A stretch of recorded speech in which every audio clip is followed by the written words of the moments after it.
Aurora Glade. A long time ago, a tribe of human druids ventured into the jungle to make peace with the jungle. For many years, they lived in harmony with the Maguma, making their home in Aurora Glade. Though there are rumors, no one has actually seen or heard from any of the druids in over 100 years. Welcome back to the Guild Wars 1 Let's Play, everybody. We're officially at the halfway point of the Prophecies campaign, and there have been so many twists and turns in the story the last few episodes. If you want a recap of the story so far, make sure you've watched episode 11 where I break down everything that's happened so far since the Ascalonian refugees fled to Kryta with Prince Rurik. To get to the Aurora Glade from Coral Falls, you'll chase the fleeing White Mantle south through Ettin's Back to Ventari's Refuge, an outpost overseen by a friendly centaur named Ventari, who prefers to stay out of the infighting between the human races and seeks peace above all other things.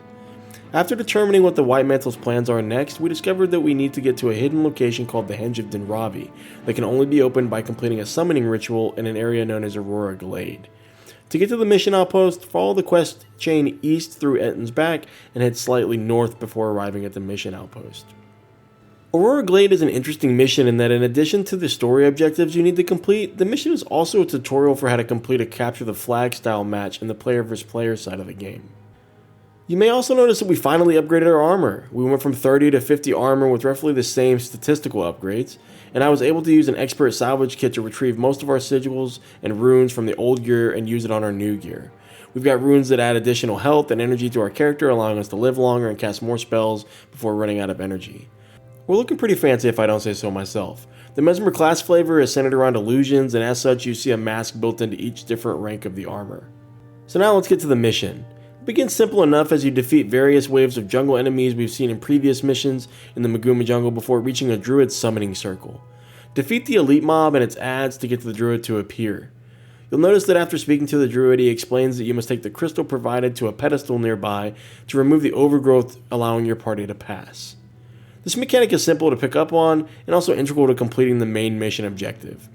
Battle through several more packs of White Mantle before taking a side path to complete the bonus objective. I have not changed up my build for several missions here, but I did bring a slow skill called Imagine Burden, which is one of the first Mesmer skills we learned in pre-searing where we were asked by Althea to take care of a rogue bull, if you might recall. This will allow us to manage the White Mantle Knights more easily and can be used during the last stage of the mission as well.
To initiate the bonus objective, you need to save an NPC named Les Longbow from being killed by a few White Mantle Knights. You'll pass an elite mob that you'll want to defeat for a morale bonus, and can quickly dispatch the two White Mantle Knights by flagging your henchmen near them. Be sure to watch Les's health, as he may need to be healed up a bit to ensure he doesn't die. Les lets us know that the White Mantle are led by a man named the Demagogue, and will continue to disrupt the ritual to enter the Henge of Denravi unless he's killed. Thankfully, the main mission objective and bonus objective overlap here. After talking to Les, we get another tutorialization of the crystal running phase, and get another elite mob to kill for an additional morale boost. Defeat them before picking up the crystal, and place the crystal on each pedestal to remove the jungle overgrowth and enter the final area of the mission.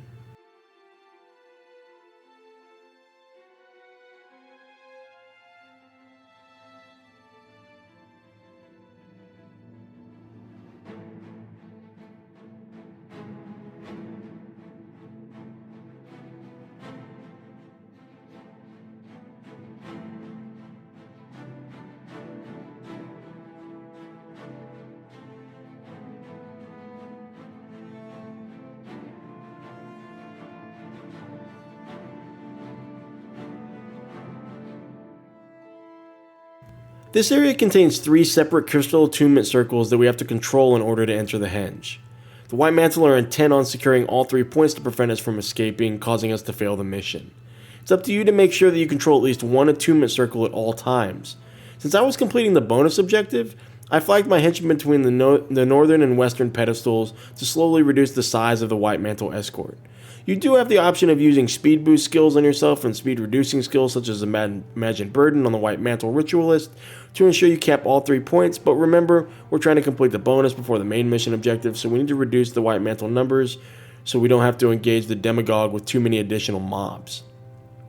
This strategy is simple enough, as I flagged my henchmen at the pedestal I just captured for my team and ran with a new crystal to the one further away, capturing it as the White Mantle runner committed to retaking the one where my henchmen were guarding.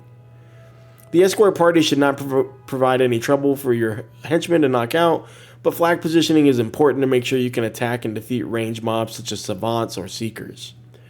This was actually my 3rd attempt at completing this mission. During my first 2 attempts, my party was defeated at this stage because I got too distracted watching the runner that I forgot to make sure I captured the nearest attunement circle to ensure the White Mantle never held all 3. Once they have all 3, your party auto-resigns and you're sent back to the outpost. This was incredibly frustrating and I had to set the game aside for a day to recover, but this final run was smooth as butter. You can watch me execute this strategy in the footage.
After defeating the White Mantle runner, follow the path to reach the demagogue, who is now alone after you defeated all the forces responsible for protecting the ritualist. He goes down pretty easily.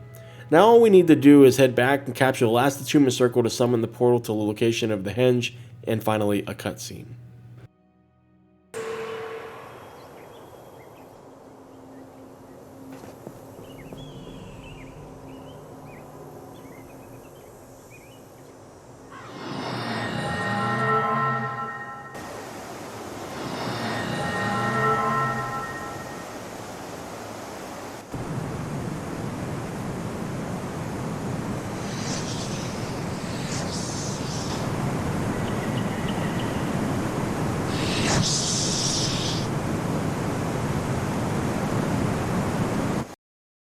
As you can see, we don't immediately arrive in the Henge, but apparently just outside the gates. We have to defeat several more jungle creatures and a massive elite behemoth called the Jungle Guardian, who goes down pretty easily. Remember to use your interrupt skills if you're a mesmer to shut down the mob's ability to attack your party. After defeating the behemoth, our party rendezvous with Saidra and Avinia in the final cutscene of the mission.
Well done.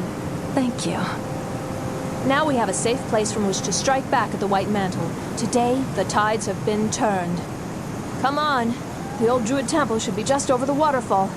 It's time to take a look at our new home.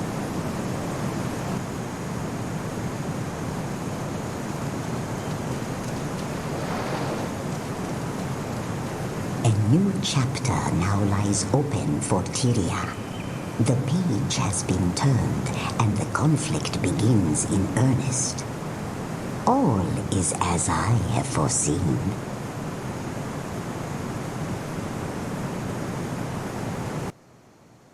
So the Henge of Denravi will be the new base of operations for the Shining Blade in the guerrilla war against the White Mantle.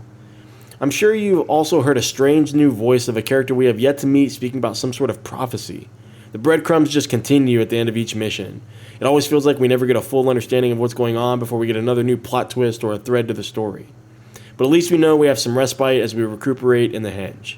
I'll see you guys next time.